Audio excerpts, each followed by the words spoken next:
Okay, so, we're always talking about how important the judiciary is, right? Like it's one of the core pillars of a functioning democracy. Absolutely. And then you see something in the news. Like just recently, there were those reports about cash discovered at the home of Justice Yashwant Varma, a Delhi High Court judge. Right. And it just brings to the forefront this whole question of financial transparency among judges. And that's actually what we're going to be taking a deep dive into today. Yeah, that's a really important issue. So specifically, we're looking at the rules and the current practices around judges disclosing their assets in the higher judiciary here in India. We got a bunch of news articles and information on some relevant rulings and resolutions. So our mission for this deep dive is to really understand all the complexities of this issue, the history behind it, and how it connects to these bigger ideas of transparency and accountability within the judiciary, which, as you know, if you're preparing for the UPSC, is super important stuff for your mains and maybe even prelims. For sure. I mean, this is something any UPSC aspirant needs to be on top of. For sure. So to kick things off, let's go back in time a bit and look at how the Supreme Court itself has handled this whole asset declaration thing historically. It seems like they've been grappling with this for a while now. Yeah. They kind of recognized early on that there needed to be some system in place. Right. Yeah, definitely. Yeah. So back in 1997, under Chief Justice J.S. Verma, they put into place a resolution that was kind of a first step towards addressing this. Okay, so 1997, what did that resolution actually involve? So this resolution basically said that all Supreme Court judges had to declare their assets. That included assets belonging to their spouse and any dependent family members. Okay, so pretty comprehensive. Yeah, but the catch was that these declarations, they were only supposed to be submitted to the Chief Justice of India. It wasn't meant for the public to see. Gotcha. So it was more of an internal accountability mechanism within the judiciary. Exactly. Okay, so fast forward a bit to 2009. It seems like there was a push for more openness then. What happened? So in 2009, a full bench of the Supreme Court came to a decision that judges could voluntarily make their asset declarations public. They could post them on the Supreme Court's website if they chose to. Oh, interesting. So it became an option. Yeah, and then later that year in November, some judges actually did go ahead and publish their declarations online. And this kind of encouraged a few high courts to start thinking about doing something similar. So a move towards more transparency, at least in theory. Yeah, for sure. But where do things stand now? Has that openness continued? Well, this is where things get a little bit murky. Actually, the Supreme Court website hasn't been updated with any new asset declarations since 2018. Oh, wow. So they kind of backtracked. It seems that way. And what's even more interesting is that they've removed the old declarations that were there even from former judges. So now all you see on the website are the names of the judges who submitted their declarations to the current Chief Justice, but not the actual declarations themselves. Huh. So it's become a lot less transparent. Yeah, it definitely raises some questions. It does. And this brings us to a pretty important legal case, the Right to Information case from 2019. Can you give us some background on that? Sure. So this actually stemmed from an RTI request that was filed way back in 2009. Someone wanted confirmation that Supreme Court judges were actually disclosing their assets like they were supposed to under that 1997 resolution. Right. Makes sense. So this whole thing went on for a while, and eventually in 2019, the Supreme Court issued a ruling. And the key takeaway from that ruling was that a judge's assets and liabilities, they don't actually fall under the definition of personal information, according to the RTI Act. Oh, interesting. So you're saying that financially that stuff isn't considered personal. Exactly. From a legal perspective, at least under RTI. So you'd think that would make it easier for the public to access that information, right? Well, yeah, that's what you might think. But here's the thing.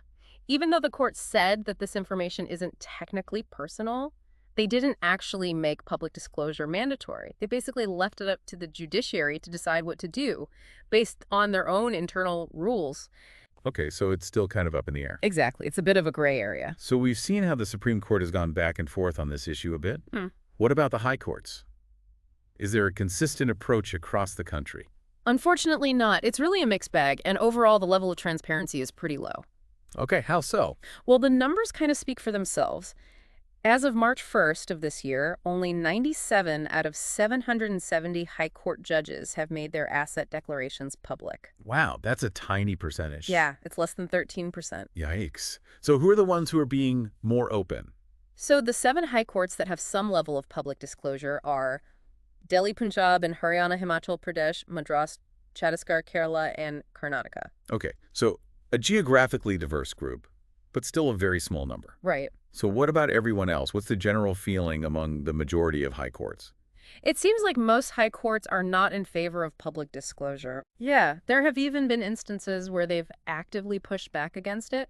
For example, in 2012, the Uttarakhand High Court adopted a resolution that was specifically against disclosing judges' assets under the RTI Act.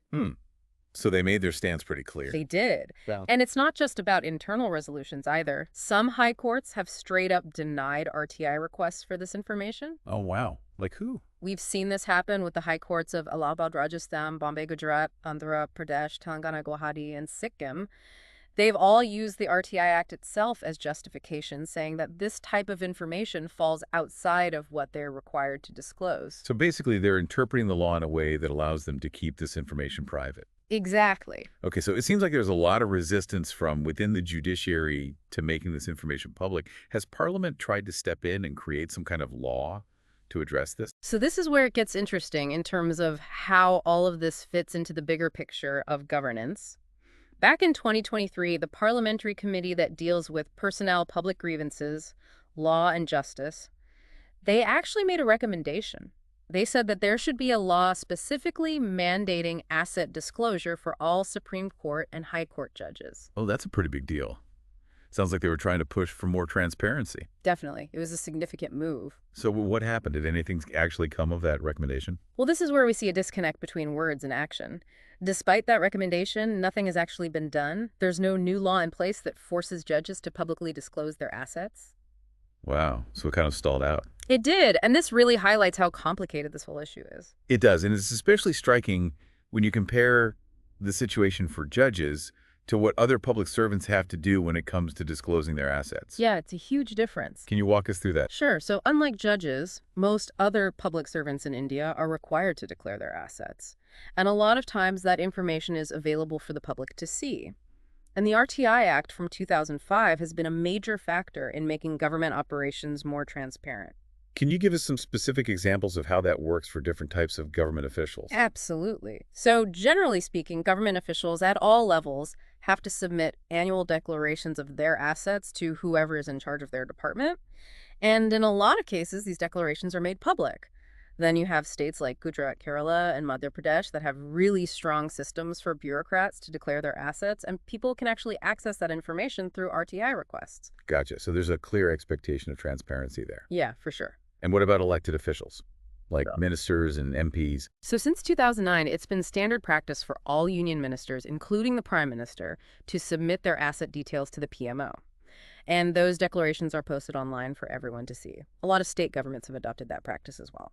Then there are MPs. They have to submit their asset information to either the Speaker of the Lok Sabha or the chairperson of the Rajya Sabha. And while that's not automatically made public, anyone can get access to it through an RTI request. So there's a pretty consistent push for transparency across most branches of government. And then you have people who are running for office who probably have the strictest requirements of all. Right. You're talking about election candidates. Exactly. They have to be super transparent about their finances. Yeah, they do. They actually have to provide the most detailed public disclosure of their assets and liabilities. It's a mandatory part of the nomination process. And it's not like a suggestion, right? It's the law. Exactly. Right. This was established back in 2002 by a Supreme Court ruling. It applies to anyone running for any legislative body, Right. parliament, state assemblies, legislative councils, you name it. And it's serious business, right? Oh, yeah. If there are any mistakes or missing information in those declarations, a candidate's nomination can be rejected. It's a much higher level of scrutiny than what's in place for judges right now. Wow. So let's pause here for a second and summarize all of this for our listeners, especially those who are prepping for the UPSC. What are the key takeaways from all this? So if you're a UPSC aspirant, here's what you need to remember. We talked about the history of how the judiciary has dealt with asset disclosure, starting with those internal declarations back in 1997.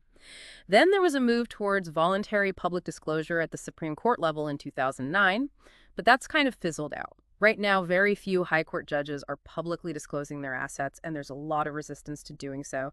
And this is all happening against a backdrop where pretty much every other public official and anyone running for office has to be super transparent about their finances. Yeah. And even though a parliamentary committee recommended mandatory disclosure for judges back in 2023, nothing's happened on that front yet. So yeah, it's complicated. It is. And I think it really underscores this ongoing debate about transparency and accountability within the judiciary. Absolutely. It Oh, brings up all these questions about how to balance the need for public trust with the need to protect judicial independence. right. And it makes you think about what the implications are for our democracy as a whole if there's this lack of uniformity in how these things are handled. Exactly. So here's something for everyone listening to think about, especially if you're interested in how India's government works. We've seen how much emphasis there is on transparency for other public officials and elected representatives. So what makes the judiciary different? Are there special considerations or arguments that justify why they handle asset disclosure the way they do? Or is there a strong case to be made for mandatory public disclosure for judges? It's a question worth pondering. And before we wrap up, I just want to mention that all of this information we've been talking about today comes from the Indian Express. They've done some really great reporting on this issue. Absolutely. It's been a valuable resource. So if you found this deep dive helpful and you're studying for the UPSC, please hit that like button and subscribe to our channel. We'll be back with more in-depth discussions on important current affairs topics. Right. And if you have any questions or there's something else you'd like us to cover, just leave a comment below. Definitely. We'd love to hear from you.